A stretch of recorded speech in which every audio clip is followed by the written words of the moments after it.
হাই friends, আজি মই আপোনালোকক IAPSৰ নেক্সট ক্লাছলৈ লৈ আহিছোঁ। ইয়াৰ আগৰ ক্লাছত আমি ফোল্ডাৰ কেনেকৈ ডিলিট কৰিব লাগে সেই বস্তুটো শিকিছিলোঁ। আজি মই আপোনালোকক মাইক্ৰ'ছফ্ট অফিচৰ বিষয়ে শিকাম।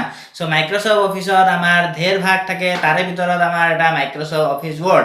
আৰু মাইক্ৰ'ছফ্ট অফিচ ৱৰ্ডত আমি কি কৰিব লাগে সেই বস্তুটো মই আজি আপোনালোকক এই ভিডিঅ'টোত শিকাম। নমস্কাৰ, মই অৰুণ শৰ্মা, মোৰ ইউটিউব চেনেল IAPS এডুকেশ্যনলৈ স্বাগতম। আজি মই আপোনালোকক এই ভিডিঅ'ত মাইক্ৰ'ছফ্ট অফিচ ৱৰ্ডত কেনেকৈ ডকুমেণ্ট এটা ক্ৰিয়েট কৰিব লাগে আৰু তাক কেনেকৈ ব্যৱহাৰ কৰিব লাগে সেই বস্তুটো মই আজি আপোনালোকক এই ভিডিঅ'টোত শিকাম। আৰু আপোনালোকে যদি এতিয়ালৈকে মোৰ ভিডিঅ'টো লাইক কৰা নাই, লাইক কৰি দিব, লগতে মোৰ চেনেলটো ছাবস্ক্ৰাইব কৰিব আৰু বেল আইকনটো প্ৰেছ কৰিবৰ কাৰণে নাপাহৰিব। ব'লক এতিয়া আমাৰ লেপটপ স্ক্ৰীনলৈ যাওঁ, আমি কেনেকৈ মাইক্ৰ'ছফ্ট অফিচ ৱৰ্ড ব্যৱহাৰ কৰিব পাৰোঁ বা ডকুমেণ্ট এটা ক্ৰিয়েট কৰিব পাৰোঁ সেইটো শিকিবৰ কাৰণে। চ' এতিয়া আমি মাইক্ৰ'ছফ্ট অফিচ ৱৰ্ডত কেনেকৈ ডকুমেণ্ট এটা ক্ৰিয়েট কৰিব লাগে সেই বস্তুটো শিকিম। আৰু ডকুমেণ্ট এটা ক্ৰিয়েট কৰিবৰ কাৰণে আমি প্ৰথমত মাইক্ৰ'ছফ্ট অফিচ ৱৰ্ডটো ওলাই ল'ব লাগিব। তাৰ কাৰণে আমি প্ৰথমত ষ্টাৰ্ট মেনুত যাব লাগিব। ষ্টাৰ্ট মেনুত যোৱাৰ পিছত আমাৰ অল প্ৰগ্ৰামছত লেফ্ট ক্লিক কৰিব লাগিব। তাতে আমাৰ এটা ফোল্ডাৰ আছে যিটো মাইক্ৰ'ছফ্ট অফিচ। তো মাইক্ৰ'ছফ্ট অফিচত আপুনি লেফ্ট ক্লিক কৰি ল'ব। তাতে আপোনাৰ বহুতকেইটা অপশ্যন আছে, তাৰে ভিতৰত আপুনি এটা মাইক্ৰ'ছফ্ট অফিচ ৱৰ্ড 2007 আছে। চ' মাইক্ৰ'ছফ্ট অফিচ ৱৰ্ড 2007টোত আপুনি ক্লিক কৰি ল'ব। চ' আপোনাৰ মাইক্ৰ'ছফ্ট অফিচ ৱৰ্ডটো অ'পেন হৈ যাব। এতিয়া ইয়াত আমি কি কৰিব লাগিব, ডকুমেণ্ট এটা ক্ৰিয়েট কৰিব লাগিব। তো ডকুমেণ্ট এটা ক্ৰিয়েট কৰিবৰ কাৰণে আমাক এটা ব্লেংক ডকুমেণ্ট লাগে। আৰু ব্লেংক ডকুমেণ্ট এটা ক্ৰিয়েট কৰিবৰ কাৰণে আমি প্ৰথমত ষ্টাৰ্ট মেনুত যাব লাগিব। আৰু তাত গৈ পেলাই আমাৰ যোনটো নিউ অপশ্যনটো আছে সেই নিউ অপশ্যনটোত আমি ক্লিক কৰিব লাগিব।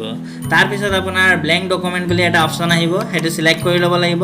চিলেক্ট কৰাৰ পিছত আপোনাৰ তলত ক্ৰিয়েট বুলি এটা অপশ্যন আছে, সেই ক্ৰিয়েট বুলি অপশ্যনটোত আপুনি ক্লিক কৰিব লাগিব। তেতিয়া আপোনাৰ নিউ ব্লেংক ডকুমেণ্ট এটা ক্ৰিয়েট হৈ যাব। এতিয়া ইয়াত আমি ডকুমেণ্ট কেনেকৈ বনাম। চ' ডকুমেণ্ট যিকোনো ধৰণৰ হ'ব পাৰে। ছাপ'জ মই ইয়াতে কিবা এটা টেক্সট টাইপ কৰি দিছোঁ, তো এইটো আপোনাৰ এটা ডকুমেণ্ট হ'ব পাৰে। তেনেকুৱা আপোনাৰ ঢেৰ ডকুমেণ্ট আছে। যিকোনো আপুনি ডকুমেণ্ট যিটো আপুনি বনাব বিচাৰে সেই ডকুমেণ্টটো ইয়াত বনাই ল'ব। আৰু ডকুমেণ্টটো বনোৱা হৈ যোৱাৰ পিছত আপুনি এই ডকুমেণ্টটো ছেভ কৰিব লাগিব। ছেভ কৰিবৰ কাৰণে আপুনি এইটো ষ্টাৰ্ট মেনু নহয়, এইটো আপোনাৰ অফিচ বটমত গৈ পেলাই আপুনি ক্লিক কৰিব। তাত গৈ পেলাই আপুনি ইয়াতে ছেভ অপশ্যনটো আছে, দেন আপুনি ছেভত ক্লিক কৰিব। ছেভত ক্লিক কৰাৰ পিছত আপুনি য'ত ছেভ কৰিব বিচাৰে সেই লোকেশ্যনটো আপুনি চিলেক্ট কৰি ল'ব। যদি ডেস্কটপত ছেভ কৰে ডেস্কটপ, আৰু আপুনি ইয়াতে ফাইল নেম এটা লিখি ল'ব। ফাইল নেম আপুনি এটা লিখি ল'ব। ফাইল নেম লিখি পেলাই আপুনি কি কৰিব, এইটো ছেভত প্ৰেছ কৰি দিব। তেতিয়া আপোনাৰ কি হৈ যাব, ফাইলটো ছেভ হৈ যাব।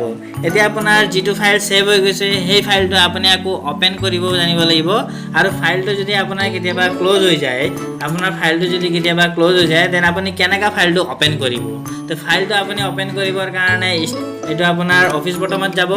অফিচ বটমত গৈ পেলাই আপুনি কি কৰিব, অ'পেনত প্ৰেছ কৰিব। অ'পেন প্ৰেছ কৰাৰ পিছত আপুনি যিটো ফাইল যি নামেৰে আপুনি ছেভ কৰিছিলে ফাইল নেম, সেই নামটো আপুনি ইয়াতে টাইপ কৰিব ফাইল নেমৰ ঘৰত। দেন আপোনাৰ ফাইলটো ডিছপ্লে হৈ যাব আৰু আপুনি সেই ফাইলটো চিলেক্ট কৰি অ'পেনত প্ৰেছ কৰিব। তে এনেকুৱা আপোনাৰ ফাইলটো অ'পেন হৈ যাব।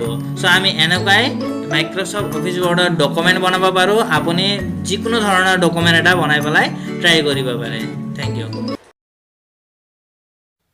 আশা কৰিছোঁ আপোনালোকে এই ভিডিঅ'টো চাই কিবা শিকিব পাইছে। আৰু এনেকুৱা ধৰণৰ কম্পিউটাৰ ৰিলেটেড বস্তু শিকি থাকিবৰ কাৰণে মোক আপুনি কমেণ্ট কৰিব পাৰে। আৰু এতিয়ালৈকে যদি ভিডিঅ'টো লাইক কৰা নাই, এটা লাইক কৰি দিব, লগতে মোৰ চেনেলটো ছাবস্ক্ৰাইব কৰি বেল আইকনটো প্ৰেছ কৰিব নাপাহৰিব। ধন্যবাদ। জয় অসম।